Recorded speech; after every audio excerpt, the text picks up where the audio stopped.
Let's start off with some bats, guys that fit more of that DH profile, but could also go out and play in the field a little bit as well. First up, let's go to Jorge Soler. Good season with the Marlins last year, 36 home runs, a 126 WRC plus, a 512 slugging. He's going to be a good righty power hitter for the middle of an order out there, and I think the best spot for him are the New York Mets. They have an opening at DH right now. You have DJ Stewart there, but he's a lefty bat you could have off the bench. Jorge Soler would be great for them if they signed him to a 3-year deal. They have said, 2025 and beyond is really what they're looking for. But if you sign Jorge Soler to a 3-year deal, you'd have him for this year, which I don't think the Mets are going to be out of competition. I think they could compete for a wild card spot, especially if you have Jorge Soler in there. And then you could still have him as your DH for next year, as well as another year after that. I think he would be a great fit for the Mets lineup, a lineup that really lacked a bat last season. Let's move on to Jock Peterson, a guy that's won a couple of World Series. He's always viewed as a fun player to have on your team, but last year, a slightly down year with the Giants compared to what he's done in the past. Hit .235, a 348 on base is still pretty good, but the slugging was a little lower at .416.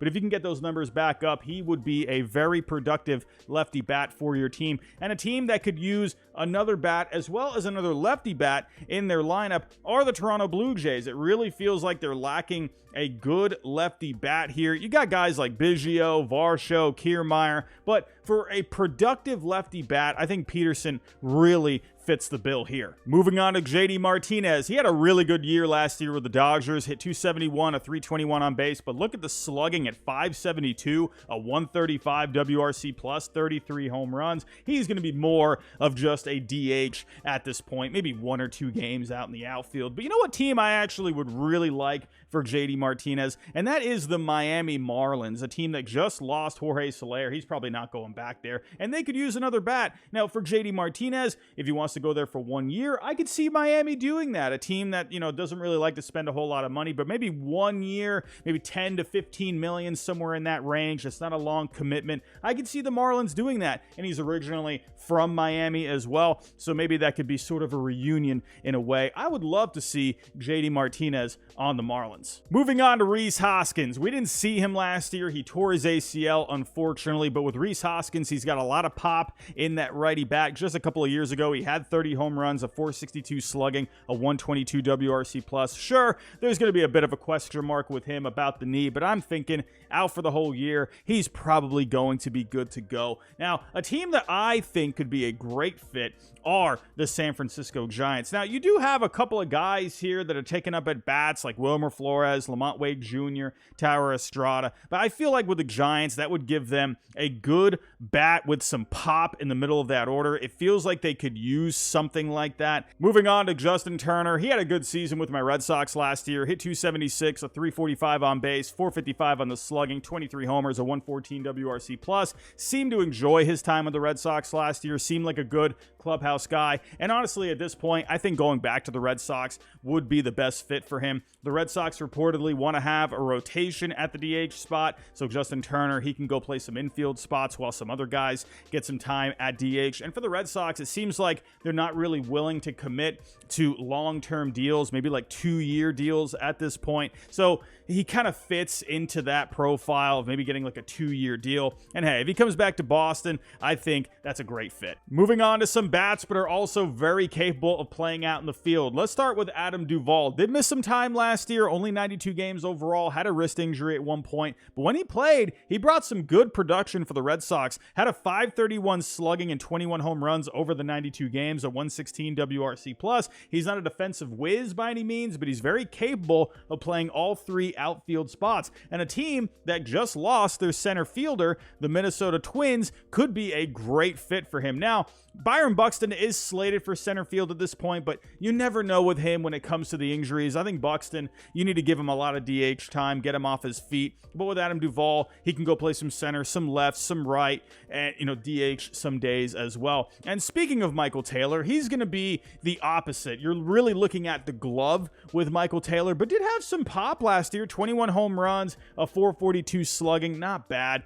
But a team that I think would be a really nice fit would be the San Diego Padres, you just traded away Juan Soto. I'm not saying Michael Taylor is Juan Soto, but as of right now, you got Jose Azocar out in center. So I feel like a good defensive guy like Michael Taylor out there gives you some stability, and at the end of the day, it never hurts to have some defense. And speaking of defense, let's talk about one of the best defensive third basemen in the game, Matt Chapman. Matt Chapman got off to a really hot start with the Blue Jays last year. He did cool off, but overall, a pretty solid season over 140 games. Hit 240, a 330 on base, 424 on the slugging, 17 home runs. But with Matt Chapman, the defense is the calling card, and a team that really could use an upgrade at third base, or a team I mentioned earlier with Rhys Hoskins, the San Francisco Giants. So with Matt Chapman, you would be putting him at third base. J.D. Davis is the third baseman at this point, but you really need an upgrade defensively there. J.D. Davis, you can move him around, play him in some other positions, maybe DH him more,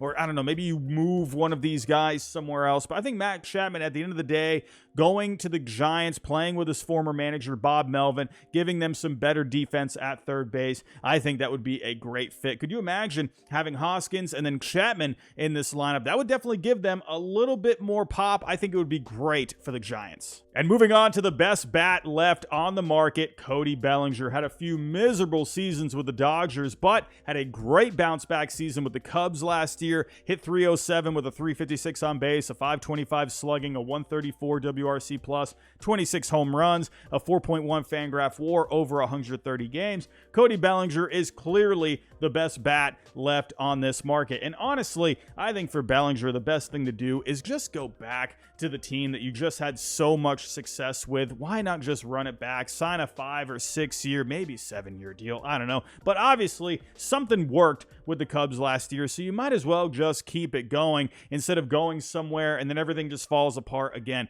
It worked. Don't fix what is not broke. And obviously, he can just go right back out into center field. The Cubs were right there at the end last year. So to me, I think you got to bring this guy back. Now, if there was another team out there that could make some sense, maybe the Angels. I mean, listen, with the Angels, you got Mike Trout, but there have been reports that maybe they would like to move him to left field DH, kind of get him off his feet a little bit. And hey, with Cody Bellinger, was with the Dodgers for a long time, so you're basically just going a little bit down the street, go to the LA rival Angels. Now, it feels like kind of an Angels signing that could end up being a bust, but hey, you just lost Ohtani, could use a left-handed bat again in this lineup. I think Bellinger could be good for the Angels, but overall, I think the best fit is to just go back to the Cubs. Let's move on to the pitching side of things and start with one of the best closers in the game, Josh Hader. Had a great season with the Padres last year, 61 games, an ERA of 1.28, FIP of 2.69, 33 saves last year. He's had at least 30 saves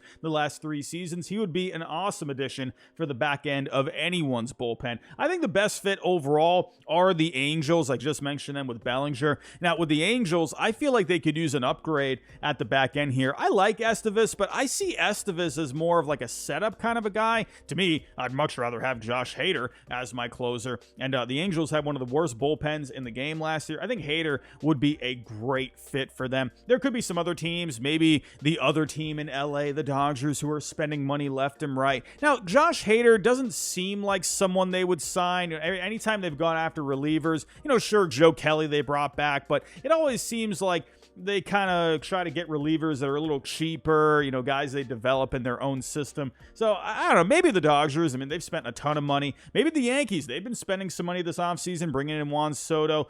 You do have a closer in Clay Holmes already. Maybe you can make Clay Holmes more of a setup guy. That would be a really good addition for them. And the Rangers were a favorite for a long time. They definitely could use an upgrade at the back end of the bullpen. Well, you do have Leclerc there, but maybe you could put Leclerc in the setup role and then Hader would be your closer. Either way, there are a lot of good fits, but my best fit would be the Angels. Now let's move on to some starting pitchers and go to Mike Clevinger. Overall, an underrated season for Mike Clevinger last year. 24 starts, ERA of 3.77, FIP of 4.28 with the White Sox. The problem with Clevinger is he had some allegations last year of domestic violence, so not really sure how that's going to go with other teams. To be honest with you, I say just go back to the White Sox. The White Sox, the main thing with them has been Dylan Cease, but they need innings, and overall had a good season with them last year. I say go back to them on a one-year deal. Moving on to HyunJin Ryu. He was one of the better pitchers in the game not too long ago, but he got Tommy John, pretty much missed all of 2022, came back later this past season, and he did okay. 11 starts, 52 innings, ERA of 3.46, but the FIP was at a 4.91. He's never been too much of a strikeout pitcher, so the strikeouts weren't really great, under 7 strikeouts per 9, but he doesn't walk a lot of guys, but he was getting bit by the home run ball this past year. Now, with HyunJin Ryu at 36 years old, coming off Tommy John, I expect him to take a one-year deal, and honestly, the team that I think makes the most sense when it comes to the terms of a contract like that would be the Red Sox. If they're only giving out, short-term deals, I could see something like that. You just traded away a lefty and Chris Sale. I could see them taking in Ryu on a one-year deal, like a buy low, high reward kind of a deal. I could see them doing something like that. Maybe a team like the Nationals as well. If you get a good first half out of them, you can trade them at the deadline for prospects if they are out of it, which I would imagine they're probably going to be. Who knows? Maybe they could be competitive in some way. Or maybe the Oakland A's, they could do the same thing, cheap deal, trade them at the deadline, something like that. But honestly, I am wondering if maybe the Red Sox would be interested in HyunJin Ryu. Speaking of a lefty with the Red Sox last season, how about James Paxton? When he first came back last season, he was looking really good, but down the stretch, the wheels started to come off. And what could you expect from a guy that hadn't really pitched all that much since 2019? But with a normal offseason, a normal spring training, and if he's healthy next year, I do expect better numbers from Paxton. But overall, 19 starts, a 4.50 ERA, 4.68 FIP. Velocity was looking pretty good. The stuff was looking pretty good, at least in the beginning. I do think he'll be better next year. And I think a team like the Orioles could make a lot of sense. A team that won 101 games last year, but also a team that doesn't really want to spend all that much money. So maybe Paxton could be a cheap investment for them to put into their rotation, give them a veteran guy in this mix. Maybe a reunion with the Red Sox. Hey, you know what? A cheap reunion. The Red Sox, they don't want to be handing out long-term deals. I guess it comes down to how long of a deal is Paxton looking for, but I could see a reunion there. Maybe a team like the Blue Jays could get creative. We have seen them connected with Blake Snell, and I don't know how likely that would be, but maybe if they brought in Paxton, maybe that could mean another starter could be up for trade to possibly add another bat. And then same goes to the Marlins as well. Maybe if they acquire James Paxton, you don't have Alcantara this coming year, maybe that could make another pitcher expendable to go after another bat. But I think James Paxton with the Orioles would be a great fit. Moving on to World Series champion Jordan Montgomery. He had an excellent season last year, especially down the stretch for the Rangers. Pitched well in the playoffs, helped them win it all in 2023. 32 starts last year, just missed 190 innings, ERA of a 3.20, FIP of a 3.56, under 8 strikeouts per 9. He's not really a strikeout kind of a guy, but he's going to keep the ball in the yard, not giving up a whole lot of walks. Jordan Montgomery is a perfect, stable piece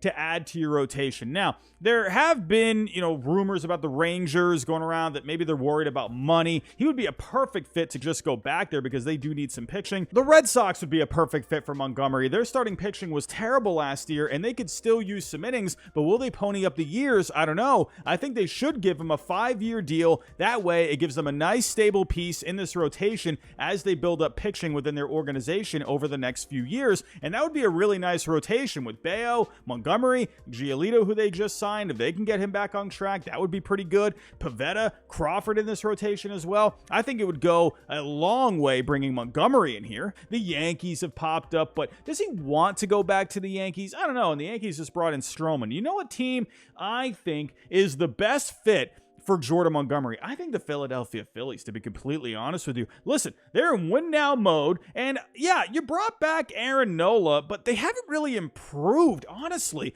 Jordan Montgomery behind Wheeler, Nola, I think is perfect, and that's perfect for the playoffs. They needed another guy for the postseason last year. If they had Jordan Montgomery, I guarantee they get past the Diamondbacks, and they end up getting to the World Series. To me, Jordan Montgomery is the perfect fit, just when it comes to, Dave Dombrowski being bold, spending some money, timeline-wise. I think it just makes all the sense in the world. And last but not least, let's talk about Cy Young winner Blake Snell. An awesome season for him last year. 32 starts, ERA of 2.25, a FIP of 3.44. Sure, he was walking a lot of guys, right around 5 walks per 9, but almost 12 strikeouts per 9. Still has some of the best stuff in the game, under a home run per 9. Any team that adds Blake Snell will have an awesome addition at the top of their rotation. And honestly, I've mentioned this team a few times in this video, but I think the Angels make the most sense out of all these teams. They really need an addition at the top of this rotation. I see Reed Detmers here as your number 1, Canning at the number 2. You need Blake Snell at the top of this rotation. And I know I've mentioned the Angels a couple of times, but could you imagine after losing Ohtani, you land Snell, you land Bellinger, maybe even Hader? That would be a very good-looking team. If it was not the Angels, I would love to see a hometown reunion with the Seattle Mariners. Now, you might be thinking, well, this rotation's pretty full, but if you add Snell after trading away Robbie Ray, that could make someone like a Bryce Miller or Brian Wu expendable to go out and maybe get one more bat for this lineup, and then you're looking at a very good Mariners team. But those are my thoughts. Tell me what you think down below in the comments. Tell me your thoughts on the landing spots that I mentioned here. Give me your best fits for all these players I mentioned. But that's all I have for right now, everyone. Thanks for watching. If you can, on the way out, hit that like button, subscribe if you're new, and I'll talk to you next time.